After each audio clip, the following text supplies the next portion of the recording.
segunda-feira é dia de falar sobre mercado de trabalho, com o nosso quadro Sua Carreira.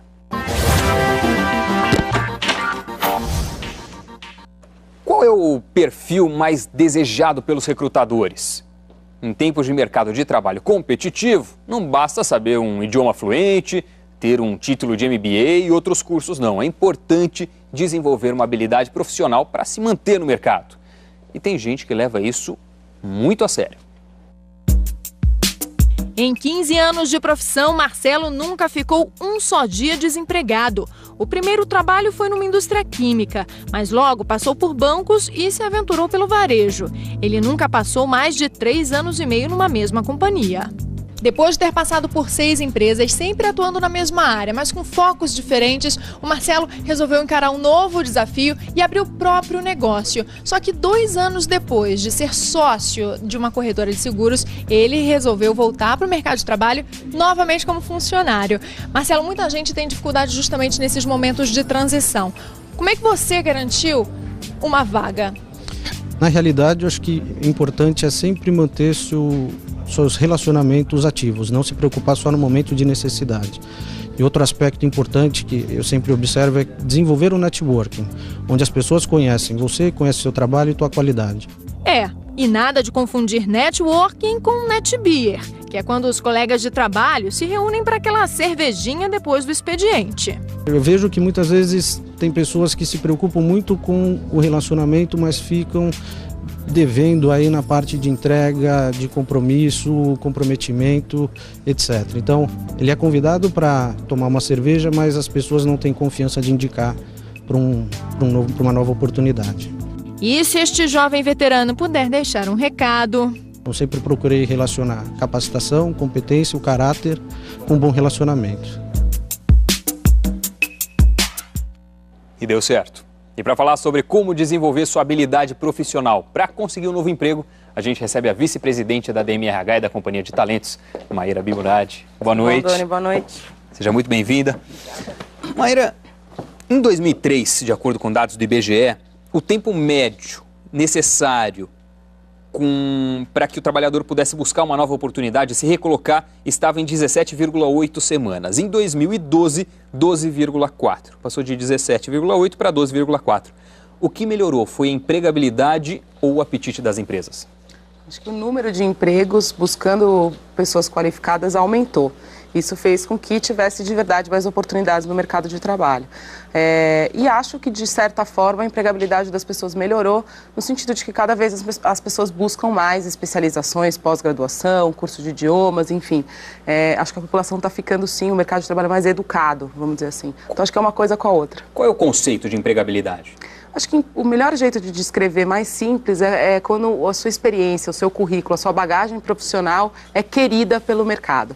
Então, toda vez que uma pessoa que tem empregabilidade busca um trabalho, rapidamente ele consegue se colocar, porque a experiência, a bagagem que ele traz, de novo, é uma coisa que o mercado está sempre buscando. A gente viu na reportagem um caso bem sucedido, né? Ele, na verdade, trabalhava, tinha grande facilidade para se realocar, saiu do mercado de trabalho para abrir uma empresa, depois resolveu, não, quero voltar para o mercado de trabalho e conseguiu também. Qual é a sua receita para que a gente consiga replicar casos como esse? O caso dele em especial, ele está numa indústria específica, como ela falou. Ele teve vários empregos em áreas diferentes, mas sempre dentro da mesma indústria que é de seguros. Então isso é um fator importante. Por quê? Porque trabalhou na concorrência, trabalhou em empresas e traz uma bagagem interessante, principalmente para cargos de gestão.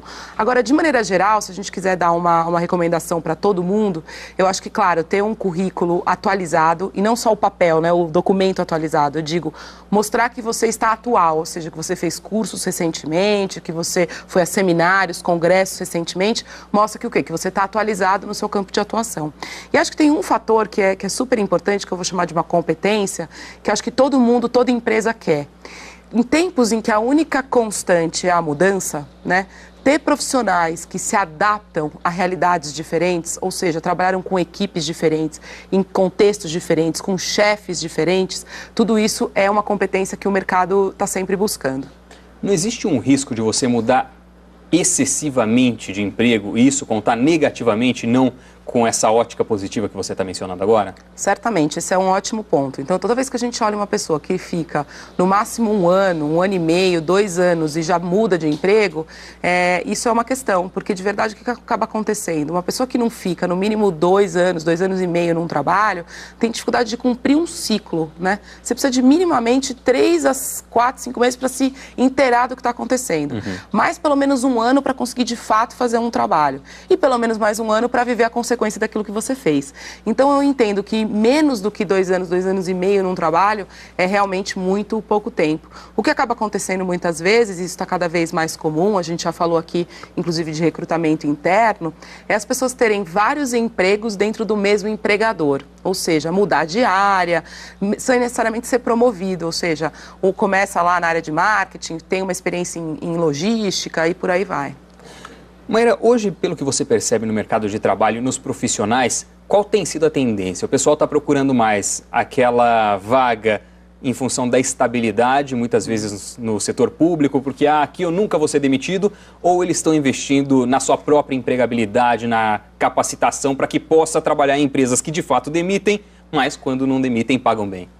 Olha, tem um número muito grande, cada vez maior, de pessoas buscando os concursos públicos para buscar empregos públicos. Mas não tem emprego público para todo mundo, né? E que bom que não tem emprego para todo mundo. Então, para estar no mercado que não é nas empresas públicas, nas empresas privadas, é sim um ambiente cada vez mais competitivo. E, no final das contas, Doni, as organizações são piramidais, né? Tem menos cargos de liderança e de gestão do que cargos de quem executa lá na base da pirâmide. Então, acho que as duas coisas estão acontecendo no mercado e de verdade atendem perfis diferentes. Aqueles que buscam uma carreira mais estável no setor público e aqueles que gostam da adrenalina do desafio e até de uma remuneração muitas vezes mais agressiva conforme se cresce na carreira. Assumem o risco. Assumem o risco e vão para a carreira no mercado privado. É isso aí. Maíra, a gente já continua essa conversa. Até já. Vamos agora a um rápido intervalo. E na volta, em que nível está a sua empregabilidade? Vamos descobrir daqui a pouquinho. Conta Corrente volta já. Conta Corrente está de volta. Com o fim do ano se aproximando, chega também o momento de fazer um balanço de várias áreas da vida. O que realmente foi bom e quais são os outros processos que precisam ser aprimorados. E para quem já colocou um novo emprego como meta para 2014, é bom saber como está a sua empregabilidade para conseguir uma nova oportunidade. Por isso, a Maíra preparou algumas dicas, olha só. Antes de começar, você tem ideia de como está a sua empregabilidade? Sua habilidade para conquistar uma nova oportunidade de trabalho em um ambiente competitivo? Se não tem nenhuma noção, vamos fazer algumas perguntas. Sua bagagem pessoal e profissional são interessantes para o mercado? Quais são seus trunfos? Cursos, oportunidades de morar no exterior, trabalhos de destaque? O que contribui para a sua história de vida e de carreira? Quais são seus diferenciais em comparação a outros profissionais com formação e trajetória parecidas com a sua? Como você contribui para o desempenho estratégico de uma empresa? E por último, por que uma organização deveria te contratar? Essas questões podem dar um apoio para quem quer traçar novas metas profissionais. Mas se ainda assim bater aquela dúvida, tenha em mente alguns pontos para aprimorar. Esteja aberto a receber e a compartilhar novos conhecimentos, e não apenas sobre seu trabalho, mas sobre assuntos diversos. Preocupe-se com seu networking e sua reputação online, principalmente em relação às redes sociais. Apresente soluções em momentos de dificuldades. Essa é a postura que muitos chefes esperam dos funcionários. E por último, não esqueça de se atualizar. Fique atento às novas tecnologias e seu uso prático no dia a dia. Vamos voltar a conversar com a Maíra Bilrad. Maíra, para esclarecer um pouco mais todos esses pontos que a gente citou, começando pela parte das perguntas. Uma delas é a seguinte: sua bagagem profissional e pessoal é interessante para o mercado? Como avaliar isso? Olha, essa é um ponto que você precisa do retorno do outro. Ou seja, você colocou o seu currículo no mercado, mandou para algumas pessoas e está tendo baixo retorno, ou seja, ninguém está te ligando, ninguém está querendo te conhecer, fazer uma entrevista com você, tem alguma coisa ali do jeito que você está contando a sua história que não está interessante. A mesma coisa vale para uma entrevista, ou seja, você passou essa barreira, foi convidado para uma entrevista e você percebe que o recrutador te faz poucas perguntas ou não se interessa muito pelo que você tem para contar, de novo está na hora de rever se a sua bagagem está interessante para o mercado. Uma outra pergunta é o seguinte: como você contribui ou pode contribuir para o desempenho estratégico de uma organização? Mesma coisa, como o trabalhador em casa pode avaliar isso? Toda organização tem uma estratégia, mesmo as pequenininhas, elas sabem onde elas querem chegar e o que elas vão fazer para chegar lá. Então, como contribuir? Primeiro é entender qual é a estratégia da empresa que você está. Tem empresas que são muito orientadas, por exemplo, para redução de custos. Então, no momento de reduzir muitos custos. O seu jeito de contribuir, então, fazendo a sua parte, reduzindo custos. Tem empresas que estão no momento de inovar.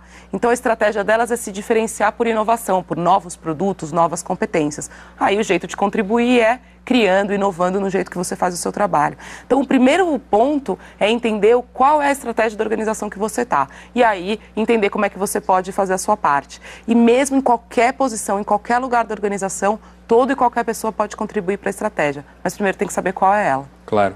Agora, do outro lado, do ponto de vista das dicas, dos conselhos, uma recomendação é aumentar a empregabilidade, desenvolver a capacidade de relacionamento interpessoal. Como desenvolver isso? Olha, tem muitas formas de desenvolver relacionamento interpessoal. Imagina que toda relação, toda conversa que você tem, todo relacionamento que você tem na sua família, no trabalho social que você faz, dentro do trabalho, com os amigos, é uma oportunidade de fazer isso. Eu costumo dizer que relacionamento interpessoal, se você resumir, tem a ver com lidar bem e conviver com as diferenças entre você e o outro.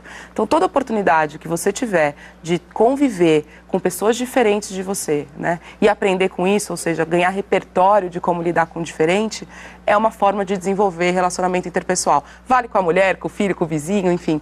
Toda conversa é uma oportunidade de desenvolver isso. E a mensagem final é que você tem que tentar acumular todas as qualidades para que você agregue de fato a empresa, né? Para que a empresa queira te contratar e você seja interessante para o mercado, é isso, né?